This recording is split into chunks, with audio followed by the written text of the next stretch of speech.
สาธารณรัฐประชาธิปไตยประชาชนลาวและองค์การอาหารและการเกษตร FAO สุกยุ่การเสริมสารชีวนานาพันธุ์เข้าในแขนงกสิกรรมด้วยแผนดำเนินงานใหม่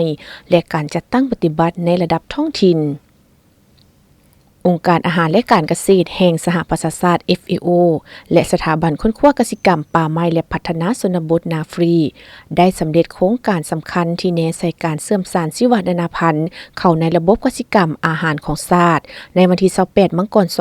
2026ได้จัดกองประชุมสรุปปิดโครงการการเสริมสารชีวนานาพันธุ์เข้าในแขนงการเกษตรกรรมเพื่อจัดตั้งปฏิบัติขอบเวียกชีวนานาพันธุ์ทั่วโลกคุณหมิงมงเลอานได้จัดขึ้นที่นครปากเซแขวงจำปาสักซึ่งถือเป็นบาทก้าวที่สำคัญในความมุ่งมั่นของสาธารณรัฐประชาธิปไตยประชาชนลาวต่อกับกสิกรรมแบบยืนยง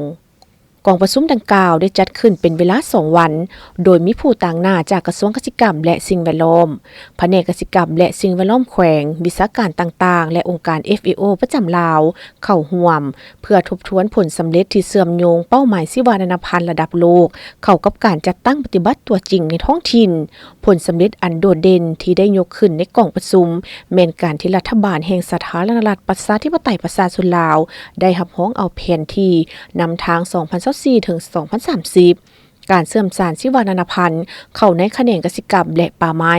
ซึ่งเป็นคู่มือยุทธศาสตร์ที่ออกแบบมาเพื่อแก้ไขปัญหาการทำลายป่าไม้และการเสื่อมโทรมของระบบนิเวศโดยผ่านการประสานงานและวิธีการแก้ไขแบบข้ามแขนงการโครงการมีจุดประสงค์เพื่อปรับปรุงยุทธศาสตร์และแผนดำเนินงานชีวนานาพันธุ์แห่งชาติและส่งเสริมการปฏิบัติที่ยืนยงให้สอดคล้องกับพันธะสัญญาด้านดินฟ้าอากาศของชาติชีวนานาพันธุ์ที่อุดมสมบูรณ์ของสาธารณรัฐประชาธิปไตยประชาชนลาวมีความสำคัญอย่างยิ่งบ่เพียงแต่สิ่งแวดล้อมเท่านั้นแต่ยังรวมถึงการดำรงชีวิตของประชาชนโครงการนี้ได้สุ่มใส่การปรับปรุงนโยบายแห่งชาติให้สอดคล้องกับเป้าหมายที่10ของขอบเวียกงานชีวนานาพันธุ์ทั่วโลกคุณหมิงมงเลอานซึ่งรับประกันว่าเขตการผลิตกสิกรรมได้รับการคุ้มครองอย่างยืนยงท่านนางขยองมีคิมผู้ต่างหน้าองค์การ FAO ประจำสาธารณรัฐประชาธิปไตยประชาชนลาวได้กล่าวว่า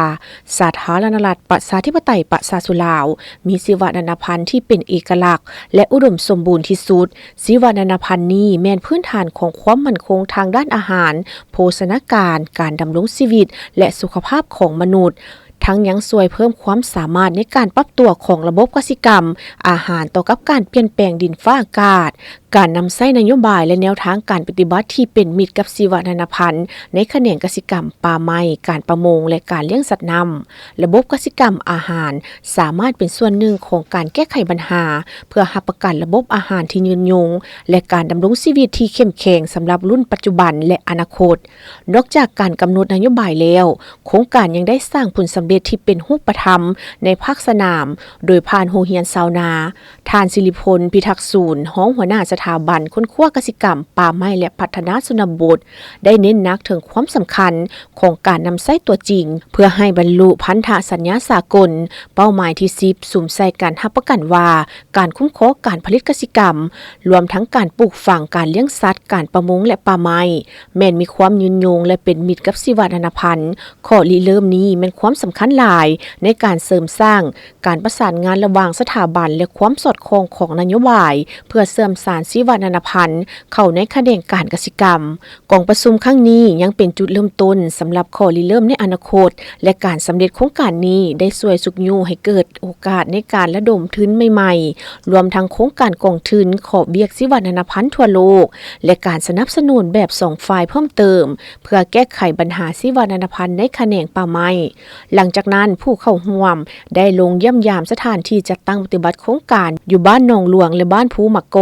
เมืองปากซองเพื่อศึกษาแนวทางการปฏิบัติที่เป็นมิตรกับชีวนานาพันธุ์ในการผลิตและการปรุงแต่งกาแฟ